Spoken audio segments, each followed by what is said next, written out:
चांद्रायण, कृच्छ आदि व्रतों का वर्णन। अत्रि जी कहते हैं, शुक्ल पक्ष की प्रतिपदा को केवल एक ही ग्रास खाई। इस दिन से प्रारंभ कर पूर्णिमा तक एक एक ग्रास को बढ़ाता जाए, अर्थात पूर्णिमा तक तिथि की संख्या के अनुसार ग्रासों की संख्या होगी और कृष्ण पक्ष की प्रतिपदा से प्रतिदिन एक एक ग्रास को कम करे और अमावस्या को उपवास करे। ऐसा करने से चांद्रायण व्रत होता है। ये चांद्रायण व्रत की विधि है। पहले 3 दिन तक एक एक ग्रास का भोजन करे और अगले 3 दिन में सर्वथा भोजन ना करे। इसे अतिकृच्छ कहते हैं। पहले आचार्यों ने इस व्रत को ही महापातकों का नाश करने वाला कहा है। वेद के अभ्यास में रत, क्षमाशील और महायज्ञ के करने वाले मनुष्य को ब्रह्म हत्या आदि का पाप भी स्पर्श नहीं कर सकता। वायु का पान कर दिन में सूर्य की ओर देखता रहे और रात्रि में जल में निवास कर सहस्त्र बार गायत्री का जप करने से ब्रह्म हत्या के अतिरिक्त संपूर्ण पाप नष्ट हो जाते हैं। कमल पत्र, गुलर के पत्ते, बेल पत्र, कुश, पीपल के पत्ते और ढाक के पत्ते, इन सब का कात बनाकर इस जल को पान करे। इसको पर्णकृच्छ कहते हैं। गाय का दूध, गोमूत्र, गाय का दही, गाय का गोबर और घी, इस पंचगव्य का पान करे और दूसरे दिन निर्जल उपवास करे। इसको सांतपन कृच्छ व्रत कहते हैं। ऊपर कहे हुए पंचगव्य में से एक एक पदार्थ को एक एक दिन, किसी दिन दूध, किसी दिन दही आदि, इस प्रकार से 5 दिन भोजन करे। छठे दिन के उपरांत 7वें दिन उपवास करे। इस व्रत को महासांतपन कृच्छ कहते हैं। 3 दिन सायंकाल को और 3 दिन प्रातः काल को और 3 दिन बिना मांगे हुए जो मिल जाए ऐसे भोजन को करे।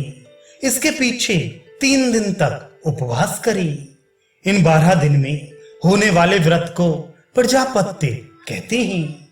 इस व्रत में सायंकाल के समय 12 ग्रास और प्रातः काल के समय 15 ग्रास और बिना मांगे हुए 24 ग्रास खाए। इसके बाद 3 दिन तक उपवास करे। ये सभी को जानना उचित है कि इस प्रायश्चित के अंग से उत्पन्न हुए शरीर की शुद्धि करने वाले भोजन का ग्रास मुर्गे के अंडे के समान हो या जितना ग्रास उसके मुख में स्वच्छंदता से जा सके, उसके निमित्त वही ग्रास श्रेष्ठ है।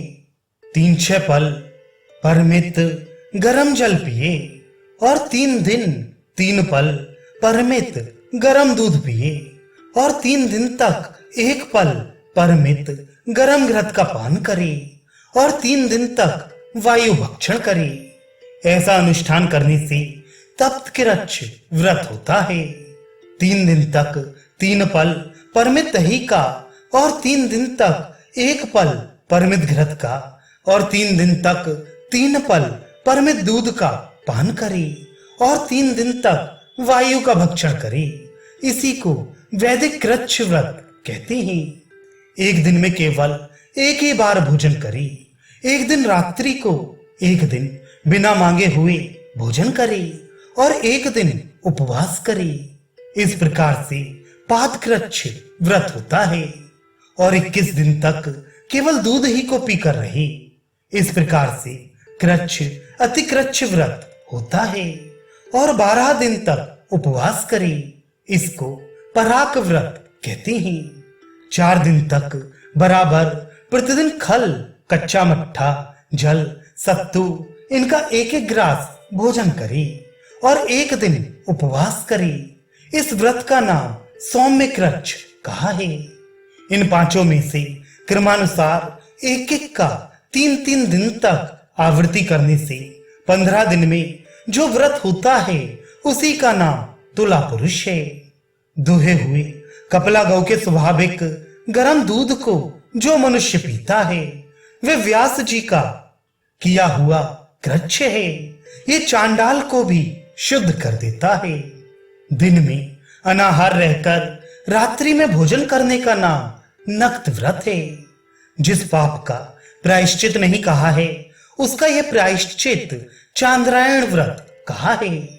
हे तपस्वी मनुष्यों, दुगनी दक्षिणा देकर अग्निष्टोम आदि यज्ञ करने से जिस प्रकार का फल प्राप्त होता है, प्रथम कहे हुए कृच्छ के करने से भी उसी प्रकार का फल प्राप्त होता है।